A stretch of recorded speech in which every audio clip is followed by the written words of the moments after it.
So today we've been called to the scene of a 70-year-old male with acute onset of chest pain and near syncope.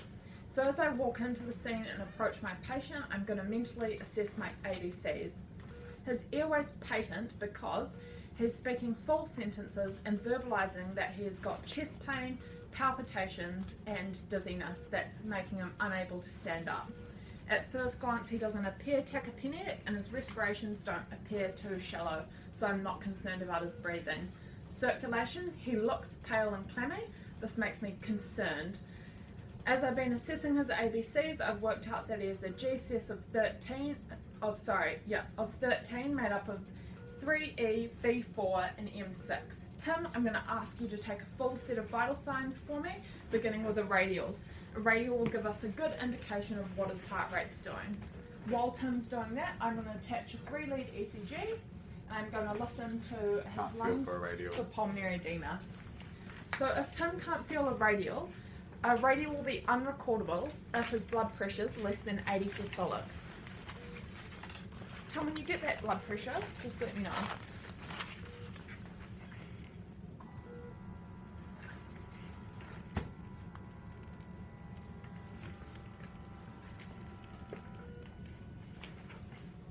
The blood pressure was 70 on 40. Okay, cool. So could you just position my patient's supine for me? Yep, sure. So I'm just positioning the patient's supine to try and manually raise his blood pressure.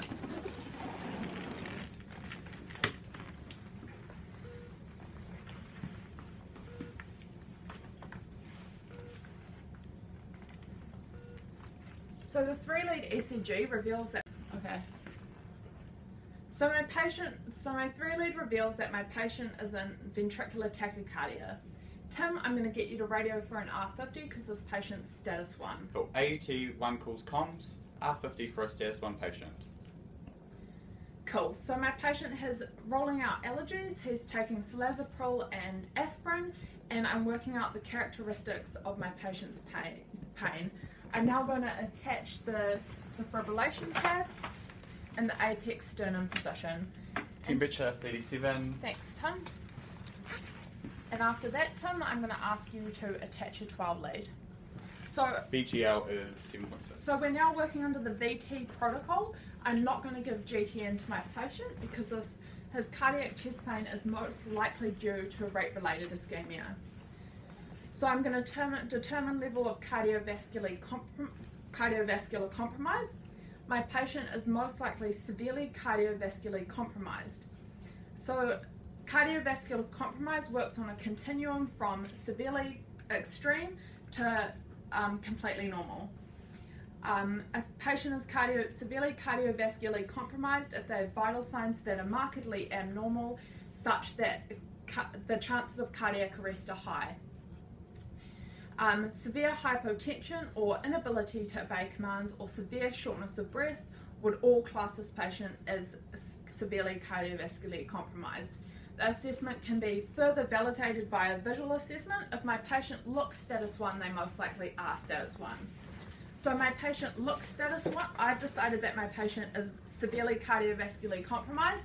He looks status 1, he's pale and clammy, and he has severe hypotension. I'm just preparing the resus equipment for you. Thank you. So Tim's going to prepare my resus equipment, and I'm going to work through differential diagnoses before I start treating my patient. So electrolytes, hyperkalemia. Hyperkalemia is the most common electrolyte imbalance. We would be looking for changes on the ECG. We would also be looking for medications that my patient's on and whether my patient's done a large amount of exercise to cause a potassium imbalance. We're also rolling out SVT with adherency.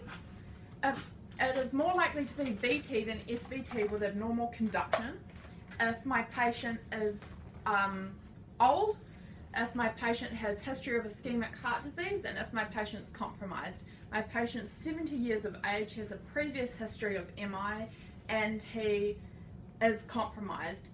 The changes we're looking for on a 12-lead, we're looking for pericardial concordance, regular frequency of QRS complexes, longer duration of QRS complexes, and fusion and capture beats. This all leads us down the route of VT. We're also trying to rule out VT secondary to poisoning and VT secondary to sepsis.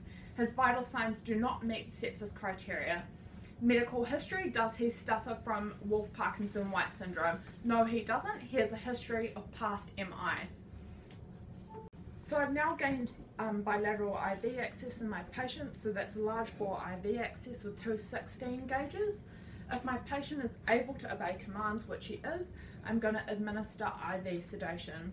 So the sedation we can administer is fentanyl or midazolam, and midazolam. However, for midazolam, we need an ICP to be here, and he hasn't arrived yet, so I'm going to ring clinical desk to act out of scope. So when I'm giving fentanyl, I'm using the 100 mics in 2 ml preparation, diluting it into a 10 ml syringe. That makes 10 mics per ml, and we can give 50 to 100 micrograms. I'm going to give this patient 50 micrograms because although fentanyl causes less histamine release than morphine, it still is capable of lowering this patient's blood pressure, and my patient already has a very low blood pressure. So for midazolam, I'm going to be using the 5 mg and 5 ml preparation, and I'm going to be giving 1 to 2 mils, 1 to 2 mg, undiluted as a fast push. I want my patient to appear visibly sedated but not unconscious. So I have my cardioversion checklist. I need to read through this before we cardiovert. So I've already got the pads placed on my patient in the apex sternum position. Alternatively, we could use the anterior posterior position. I've already got Tim to prepare my resuscitation equipment earlier.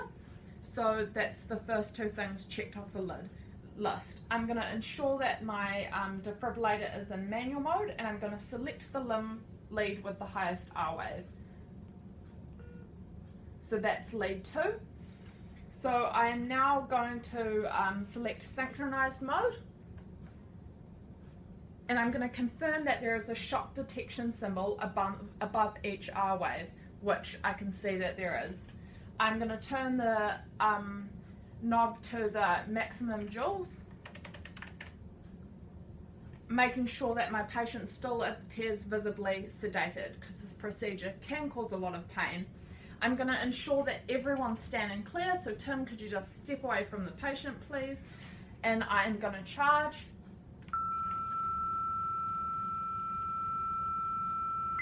And I'm going to hold down the shock button until the shock's been delivered,